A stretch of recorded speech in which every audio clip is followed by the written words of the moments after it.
through Professor Mahar.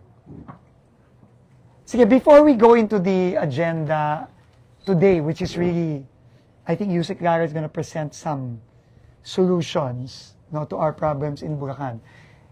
I purposely asked Prof. Mahar, our USECs, and our two new officials here in the first district of Bulacan to be here in this room because symbolic itong kwartong to at itong table na to. No, para sa mga kababayan natin, this is the same table. Here. Yan. Ito yung table na yan. Yan.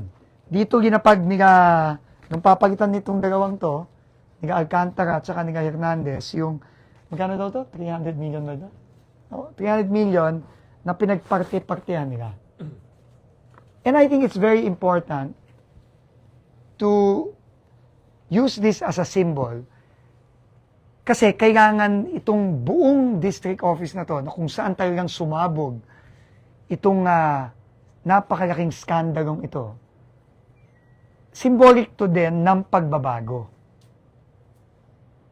Sabi ng Pangulo sa akin, linisin natin ang DPWH, reformahin natin ang DPWH para hindi na ito maulit-ulit. And I think itong gagawin natin ngayon with our new leadership here in the first district of Bulacan. And I don't envy the job of these two young men here. No, but we will give them the full support.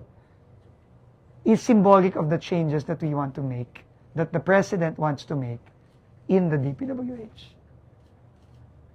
And now, here, instead of this, wala tayong ilalatag dito, kundi iisa lang. Ang lalatag natin sa table na ngayon, with the help of our partners, sayang wala yung iba nating mga partners from the TWG, ang ilalatag natin sa table ngayon, hindi pera, kundi solusyon. Kasi kahit na lahat ng mga involved dito sa pagnanakaw na ginawa dito sa First District of Bulacan, pananagutin natin at malapit na silang mga makulong very, very soon. Kailangan pa rin nating solusyonan yung mga problema dito. Kasi yung mga kababayan natin dito sa Bulacan, sa Hagonoy, sa Kalumpit, sa Baliwag, kung saan-saan dito, binabaha pa rin hanggang ngayon.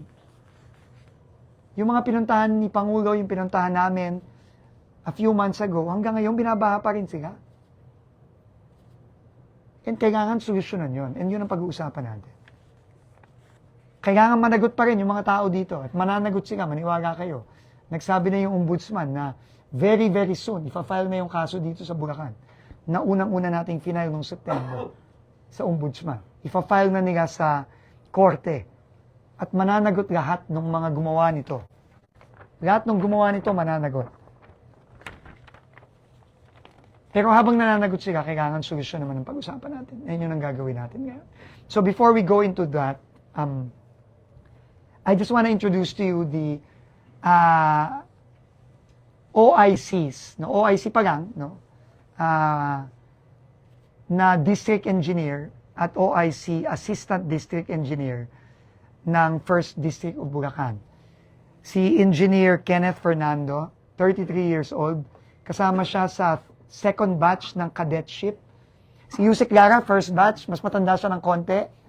No, ng ilang taon.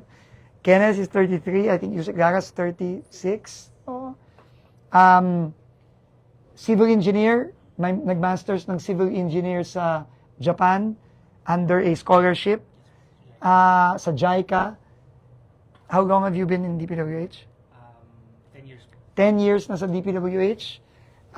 Galing dati sa central office sa UPMO. Tama ba ako? Yes, sir. Sa UPMO, and ngayon, i-assign natin siya dito as OIC District Engineer.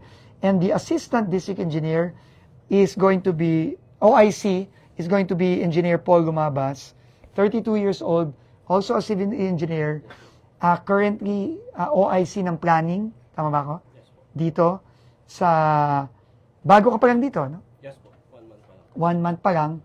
And siya ay currently nagmamasters din sa Bulacan State University. galing siya dati sa private-public partnership service ng DPWH sa central office.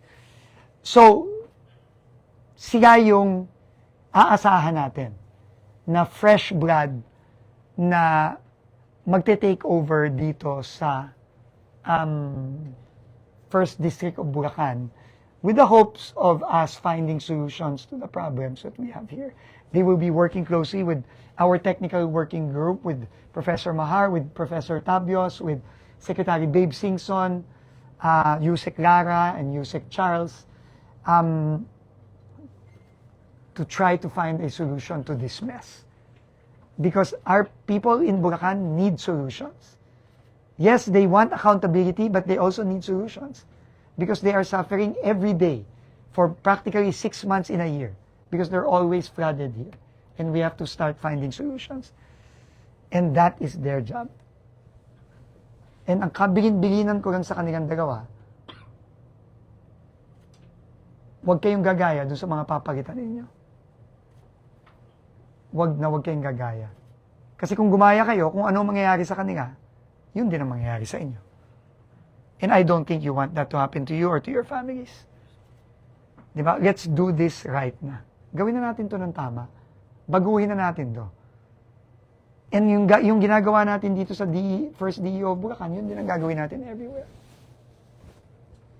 No? So, and finally, I just want to also introduce, because our Regional Director, si Regional Director Dong Tolentino, has retired starting today. We will be appointing as concurrent Regional Director of Region 3, General Romel Tello, who is also our Assistant Secretary. Si retired General Tello is a 2-star general retired from the Philippine Army. Kasama po siya, Assistant Secretary po siya ni Undersecretary Ato Bisnar, who is also a very respected general from the Philippine National Police. So siya muna ang pagkakatiwalaan kong magiging OIC, concurrent OIC RD for Region 3. Ngayon na nag-retire na si Regional Director Dong Tolentino. So, ASEC, Romel will be working with DE OIC Kenneth and DE Assistant District Engineer Paul. No? Huwag kayong mag-alala. 2-star general, 3-star general. So, yung security mo at ng pamilya nyo, okay na. No? Alam ko, kinakabahan din kayo, sinabi nyo sa akin yung kanina, sila ang bahala sa inyo. They will secure you and your families. No? And make sure. By the way, 3-star general din si Undersecretary Charles Kalima. So, mabigat ang ang inyong support group dito. Kasama na ako at pinaka-importante, suportado kayo ng Pangulo. So with that, I think we can start finding solutions already. No, with the help of our private sector partners, with the help of Project NOAA, UP, Sec Singson, we have to find solutions already. Okay? So with that, maybe we can take out these mics already, and then we can, you can stay, with nothing to hide here, and then Yusek Lara will start presenting with Professor Mahar, and then we will see. And then later on, please join us, we will be visiting, I think, one site that the President visited ba? Okay, in Bulusan, Barangay Bulusan. No? Yun, nandun din ata kayo, and we'll see if Professor Mahar will... questions muna ngayon? No, about the you want to do all the questions later na lang? Para sama-sama na lang? Makinig na lang muna tayo. Kayo naman, dahil boring yung solution, ayaw nyo na. Eh, ito yung importante kahit boring. So, can we request lang the microphones to ano? Thank you, sir. Thank you.